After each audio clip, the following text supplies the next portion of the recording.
এতদিন খুব সহজেই যুক্তরাজ্যে ভ্রমণ করা গেলেও এখন থেকে সেটি আর সহজ থাকছে না। বিশেষ করে যারা দ্বৈত নাগরিকত্ব বহন করেন তাদের জন্য যুক্তরাজ্য ভ্রমণ এখন আগের চেয়ে আরও কঠিন হয়ে উঠবে বলেও মনে করা হচ্ছে।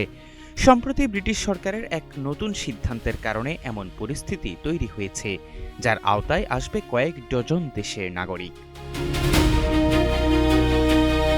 বিবিসির প্রতিবেদনে বলা হয়, যুক্তরাষ্ট্র ও অস্ট্রেলিয়ার মতো কয়েক ডজন দেশের নাগরিকদের জন্য বুধবার থেকে যুক্তরাজ্যের নতুন একটি ভ্রমণ ব্যবস্থা কার্যকর হচ্ছে। সরকারের দাবি এই ইলেকট্রনিক ট্রাভেল অথরাইজেশন অভিবাসন ব্যবস্থাকে আরও উন্নত করবে। তবে এটি দ্বৈত নাগরিকদের জন্য সমস্যা তৈরি করেছে, যারা নতুন এই নিয়ম মেনে চলতে তড়িঘড়ি করে ব্রিটিশ পাসপোর্ট সংগ্রহের চেষ্টা করছেন। ইটিএ মূলত যুক্তরাজ্যে ভ্রমণের জন্য একটি ডিজিটাল অনুমতি। যারা এতদিন ভিসা ছাড়াই যুক্তরাজ্যে ভ্রমণ করতে পারতেন তাদের অধিকাংশেরই এখন থেকে ইটিএ প্রয়োজন হবে। নতুন এই নিয়ম ৮৫টি ভিন্ন দেশের নাগরিকদের উপর প্রযোজ্য হচ্ছে। একবার অনুমোদিত হলে এই ইটিএ আপনাকে এক নাগাড়ে ৬ মাস পর্যন্ত যুক্তরাজ্যে থাকার অনুমতি দেবে। এটি ২ বছর বা আপনার পাসপোর্টের মেয়াদ শেষ হওয়া পর্যন্ত কার্যকর থাকবে এবং এই সময়ের মধ্যে একাধিকবার যুক্তরাজ্যে যাতায়াত করা যাবে।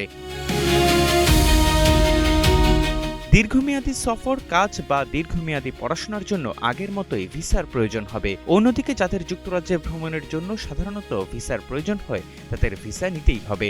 ব্রিটিশ বা আইরিশ নাগরিকদের যুক্তরাজ্যে আসতে বা যাতায়াত করতে কোনো ইটিএ বা ভিসার প্রয়োজন হবে না। এমনকি যাদের যুক্তরাজ্যে বসবাসের স্থায়ী অনুমতি রয়েছে তাদেরও ইটিই লাগবে না।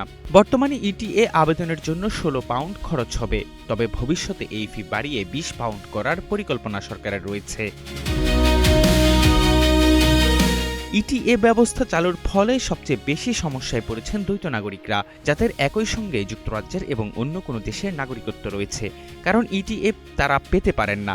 যুক্তরাজ্যে প্রবেশের জন্য তাদের হয় ব্রিটিশ পাসপোর্ট দেখাতে হবে অথবা তাদের অন্য দেশের পাসপোর্টে যুক্তরাজ্যে বসবাসের অধিকারের প্রমাণপত্রের নতুন ডিজিটাল সংস্করণ যুক্ত থাকতে হবে। এর কোনোটি না থাকলে তাদের যুক্তরাজ্যে ফেরার অনুমতি না পাওয়ার ঝুঁকি রয়েছে। নাগরিকত্ব পেলেই ব্রিটিশ পাসপোর্ট বা এনলাইটমেন্ট সার্টিফিকেট স্বয়ংক্রিয়ভাবে ইস্যু করা হয় না। ফলে অনেক দ্বৈত নাগরিক কয়েক দশক যুক্তরাজ্যে বাস করলেও কখনো এই নথিগুলোর জন্য আবেদন করেননি। এই দুটি নথি পেতেই কয়েক সপ্তাহ সময় লাগে এবং এর খরচও অনেক। একজন প্রাপ্তবয়স্কের ব্রিটিশ পাসপোর্টের খরচ প্রায় ১০০ পাউন্ড এবং এনলাইটমেন্ট সার্টিফিকেটের খরচ ৫৭৯ পাউন্ড। আগে দ্বৈত নাগরিকরা তাদের অন্য দেশের পাসপোর্ট ব্যবহার করেই যুক্তরাজ্য থেকে যাওয়া আসা করতে পারতেন। এহসান আব্দুল্লাহ, নাগরিক প্রতিদিন।